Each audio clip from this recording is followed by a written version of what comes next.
बिस्मिल्लाहिर्रहमानिर्रहीम। अस्सलाम वालेकुम। नमस्ते, मैं शिरीन खान। विशेष रूप से इस्लाम में सबसे विवादास्पद और सबसे चर्चित विषय महिलाओं को दिया जाने वाला अधिकार। आज हमने इस्लाम धर्म में बेटी की स्थिति पर प्रस्ताव रखने का प्रयास किया है और इस विषय पे बात करने के लिए है हमारे साथ मौलाना इजाज़ शाहीन कासमी साहब, जो दारुल उलूम देवबंद के फाजिल है और वर्ल्ड पीस ऑर्गेनाइजेशन के जनरल सेक्रेटरी भी है। हमारे साथ है मकरंद डी अडकर साहब, जो सुप्रीम कोर्ट में वकालत करते हैं और इस्लाम के एक बहुत अच्छे स्टूडेंट भी है। मैं आपसे जानना चाहूँगी मकरंद साहब कि आपका इस विषय में क्या क्या है। अस्सलाम वालेकुम, नमस्कार। Most misunderstood subject of Islam, most misunderstood. अगर सालों साल से पढ़ाई में लगा हूँ, कोशिश करता हूँ जानने की,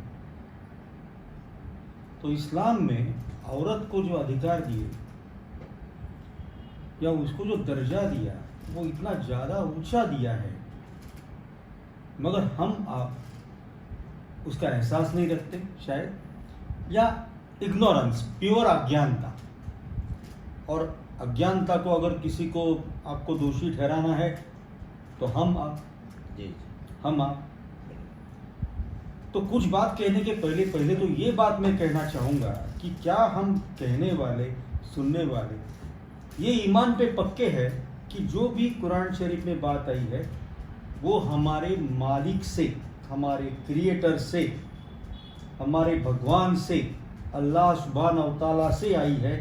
इस पे हमारा ईमान 100% पक्का होना जरूरी है, क्योंकि वो जब तक पक्का नहीं होगा कोई शक नहीं, शायद हम वो शब्दों को वजन न दे पाए, और अगर वजन न दे पाए तो अमल में तकलीफ होगी, गड़बड़ होगी, जो हो रहा है। तो मैं ये अशूम करता हूँ, मैं ये बिलीव करना चाहता हूँ, विश्वास करता हूँ कि हम आप ये धारणा पे पक्के हैं कि ये ईश्वरीय संदेश है। अब तो हमारा ईश्वर, हमारा अल्लाह सुब्हानहू व तआला, हमारा मालिक, हमारा खालिक बेटियों के बारे में क्या कहता है? सूरह 42 आयत नंबर 49 एंड 50 निकाल के पढ़ना, सबने निकाल के पढ़ना। मैं अभी कहने नहीं जा रहा, मगर उसमें ये बहुत क्लियर जिक्र ऐसा आया है कि बेटी या बेटे का जन्म ये हमारे मालिक के मर्जी से ही होता है, कोई शक नहीं। यानी किसी के यहाँ बेटी हुई तो वो भी उसके मर्जी से, किसी के यहाँ बेटा हुआ तो वो भी उसके मर्जी से। हमारे भारत देश की अगर बात करें तो हम बहुत जगह ये पाते हैं कि हम औरत को बोलते तुम्हें बेटा क्यों नहीं हुआ, बेटी कैसे हुई। तो जो भी ईमान वाले पहली बात पक्की रखे मन में, और आयत 49 सूरह 42 निकाल के देखिएगा कि बेटी का जन्म हमारे मालिक के मर्जी से ही होता है। और इसमें और एक बात मुझे जो कहना चाहूँगा कि उसमें पहले जिक्र बेटी का आया, बाद में बेटे का आया। बिल्कुल, कि बेटी का जन्म कहाँ होना है ये मालिक तय करेगा, बेटे का जन्म कहाँ होना है ये मालिक तय करेगा। तो वहाँ भी कुरान शरीफ में बेटी का जिक्र पहले है। जब मोहम्मद पैगंबर सल्लल्लाहु अलैहि वसल्लम ये दुनिया में आए, तब उस दिनों बेटियों की परिस्थिति बहुत ज़्यादा खराब थी। दुर्भाग्य है उन वालिदाओं का कि वो अपने बेटी को जिंदा दफन कर देते। ऐसी बातों का या बेटी को इल ट्रीटमेंट करने का कुरान शरीफ में बहुत सख्त शब्दों में कंडेमनेशन हुआ है। एम आई राइट मौलाना साहब? बहुत आपने सही बात कही। मैं पहले तो आपको अस्सलाम वालेकुम रहमतुल्लाहि व बरकातुहू, नमस्कार। आपने जो बात कही है ना, बहुत इम्पोर्टेंट बात है, और ये हम सब का सौभाग्य है, खुशकिस्मती है कि आज हम लोग औरत की स्थिति पर, इस्लाम में जो औरत की स्थिति है, इस पर हम लोग चर्चा कर रहे हैं और चर्चा की शुरुआत कर रहे हैं। और मैं आपसे भी ये निवेदन करूँगा कि जब तक के औरत की जो पूरी स्थिति है, बेटी की हैसियत से, बीवी की हैसियत से और एक माँ की हैसियत से, जो औरत की स्थिति है, इस पर हमारे जो भी अगले वीडियोज़ आए वो इस पर आने चाहिए, ताकि समाज में जो भ्रांति है और समाज में जो गलतफहमी है ख़ास तौर से कि औरत की इस्लाम में जो स्थिति है, जैसा कि आपने बताया कि बहुत ज़्यादा विवादास्पद है, और इसकी वजह यह है कि लोगों में अज्ञानता है। आपने जो अभी बात की है, इस पर मैं आता हूँ कि बिलाशुबा मोहम्मद सल्लल्लाहु अलैहि वसल्लम के दुनिया में आगमन से पहले औरतों की स्थिति बहुत ही ख़राब थी। हम लोग बेटी पर चर्चा करने के लिए आज इकट्ठा हुए हैं। मुझे एक सहाबी का वाक़या याद आता है कि एक सहाबी नबी करीम सल्लल्लाहु अलैहि वसल्लम के पास, ईशदूत के पास, पैगंबर के पास आए और वो कहने लगे कि पैगंबर, मुझे दुआ कर दीजिए ईश्वर से कि वो मेरे पापों की क्षमा कर दे। पैगंबर ने पूछा कि तुमने आखिर कौन सा ऐसा पाप किया है जिसकी तुम क्षमा के लिए मुझसे कह रहे हो कि मैं ईश्वर से निवेदन करूं? तो उस सहाबी ने कहा कि हे अल्लाह के रसूल, हे ईशदूत, मैं एक मर्तबा घर से बाहर था और काफ़ी दिनों के बाद व्यापार के सिलसिले में और मेरा घर लौटना हुआ, तो मैंने ये देखा कि मेरे घर में एक बहुत प्यारी बच्ची है। मैंने अपनी पत्नी से पूछा कि ये बच्ची कौन है, तो पत्नी ने मेरी बताया कि ये पड़ोस की एक बच्ची है जो घर में आ गई है। वो बच्ची इतनी प्यारी थी कि जब भी मैं कोई चीज़ लेने के लिए आगे बढ़ता तो वो फ़ौरन वो बच्ची वो चीज़ मेरे सामने उठाकर रख देती। जब भी मैं पानी लेने बढ़ता तो वो पानी उठाकर मेरे सामने ले आती।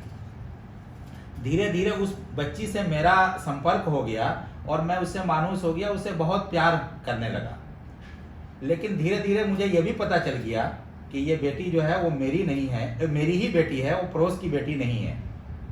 तो एक दिन फिर क्या हुआ कि मैंने अपने कंधे पर कुदाल रखी और बेटी को अपने साथ लिया। वो बेटी मेरे पीछे पीछे चली और बहुत दूर जाकर, आबादी से दूर जाकर मैंने गड्ढा खोदा। जब गड्ढे खोद रहा था तो मिट्टी मेरे जब पाँव पे आ जाती थी तो वो बेटी मुझसे कहती थी कि अब्बू ये मिट्टी आपके पाँव पर आ रहे हैं, वो फ़ौरन आकर साफ करती थी। और इस तरीके से मैं वो खोदता रहा और मेरी बेटी पूछती रही कि किस लिए गड्ढा खोद रहे हैं अब्बू, किस लिए ये गड्ढा खोद रहे हैं। और फिर यह हुआ कि जब मैं गड्ढा खोद लिया पूरे तौर पे तो उस अपनी बेटी को मैंने उसमें गड्ढे में डाल दिया और जैसे जैसे मिट्टी डाल रहा था वो चीख रही थी, चिल्ला रही थी कि अब्बू ये क्या कर रहे हैं। और मेरे दिल में ज़रा सा भी रहम नहीं आया और ऐसे करते करते मैंने उसके ऊपर पूरी मिट्टी डाल दी। वो हाथों से भी हिला रही थी और ये कह रही थी कि अब्बू फिर मुझे आप नहीं देख पाएंगे। जब सहाबी ने ये वाक़या मोहम्मद सल्लल्लाहु अलैहि वसल्लम को, इस दूत के सामने ये बयान किया तो मोहम्मद साहब भी रोने लगे और इतना रोया कि उनका पूरा चेहरा आंसुओं से तर हो गया। उसके बाद मोहम्मद साहब ने जो हदीस बयान फरमाई वो बड़ी इम्पोर्टेंट है बेटियों के सिलसिले में। उन्होंने ये कहा कि जिसके यहाँ 3 बेटियां हों और उसको मन अल्लमहा व अद्दबहा व अहसन तादीबहा, कि जो उसको अच्छी तरीके से तालीम दे, उसको अच्छा संस्कार दे और फिर उसकी अच्छी जगह पर शादी करे तो मैं और वो जन्नत में बिल्कुल ऐसे रहेंगे। उन्होंने दोनों उंगलियों को मिलाया। जन्नत चूँकि दुनिया का जो लिविंग स्टाइल है, जो स्टेटस है, सबसे बड़ा हाई स्टेटस है जन्नत। उसका कोई इंसान तसव्वुर नहीं कर सकता कि रहने का कितना अच्छा स्टेटस है, जिसको हम स्वर्ग कहते हैं।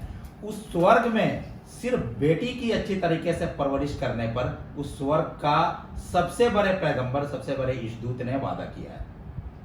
दूसरी जो हदीस मोहम्मद सल्लल्लाहु अलैहि वसल्लम की है जिसमें यह बात मिलती है कि जिसने बेटी की परवरिश की और उसमें वो आजमाया गया, क्योंकि और उसकी तालीम में, उसकी तरबियत में, उसको पालन पोषण में उसको जो भी परेशानी हुई है, इसका खुदा के नज़दीक बहुत बड़ा दर्जा है। खुदा इसके लिए उसको बहुत नवाजेगा। एक और हदीस में जो मुस्लिम शरीफ की हदीस है, जो 1915 नंबर की हदीस है, जिसमें मोहम्मद सल्लल्लाहु अलैहि वसल्लम ने ये बात कही है कि जिसके यहाँ बच्ची पैदा हुई और जो कुछ ईश्वर ने उसको नेमत दी है, जो भी माल दौलत दी है, उस माल दौलत की उसके ऊपर वो वर्षा करता है, यानी बेहिसाब उसके ऊपर अपनी बेटी पर खर्च करता है, तो खुदा जो है उसकी माल दौलत में कभी कमी नहीं होने देगा। तो मैं यहाँ पर और भी हदीसें हैं जिसको मैं यहाँ पर मेंशन कर सकता हूँ, लेकिन मैं एक बात ये कहना चाहता हूँ कि बेटी के सिलसिले में जो भी हमारे यहाँ गलतफहमी है, जो भी वो पाई जाती है, वो सिर्फ और सिर्फ अज्ञानता के कारण है। और इस सिलसिले में हम इंशाल्लाह इस पर चर्चा करेंगे और आगे हम इस पर बातें करते रहेंगे। मौलाना साहब, आपने जो घटना बताई, मेरी सोच बंद हो गई, सोच बंद हो गई। यानी कौन ऐसे हैवान पिता हो सकता है जो अपने बेटी को, और बेटी देखो जी, बाप के पैरों पे मिट्टी है तो बेटी साफ कर रही है और गड्ढा उसके लिए खोदा जा रहा है। शब्द बचते नहीं है। मगर ऐसे माहौल में से मोहम्मद पैगंबर सल्लल्लाहु अलैहि वसल्लम ने बेटियों को जो दर्जा दिया, ये हमारे इंसानी तारीख में एक क्रांति हो गई, एक क्रांति। और एक बात मैं जरूर जिक्र करना चाहूँगा, जो भी आपने हदीस बताई है, जो भी मैंने पढ़ा है, कि ये सिर्फ स्पेसिफिक रेफरेंस बेटियों के लिए है। जी, आप बेटियों के लिए अच्छा काम करते तो फर्ज है आपका, जी, करना ही चाहिए। हाँ, उसके लिए भी हमारे मालिक से हमको जो है सवाब मिलेगा, मगर बेटियों के लिए ये सवाब स्पेसिफिकली और ज़्यादा लिखा गया है। तो इसका ये मतलब भी हो गया कि अगर हम बेटियों के प्रति कोई गुनाह करते, गलती करते हैं, तो वो गलती भी शायद बहुत बड़ी हो जाएगी, और उसके लिए शायद माफ़ी ना हो। बहुत सही। शिरीन जी, बहुत ही दिल को छू जाने वाली आज बातें हुई है। और ये बात तो हम सभी जानते हैं कि बेटियों का जन्म भारत में बोलिए या पूरे विश्व में भी it's not very welcome, it's not consider a very good women.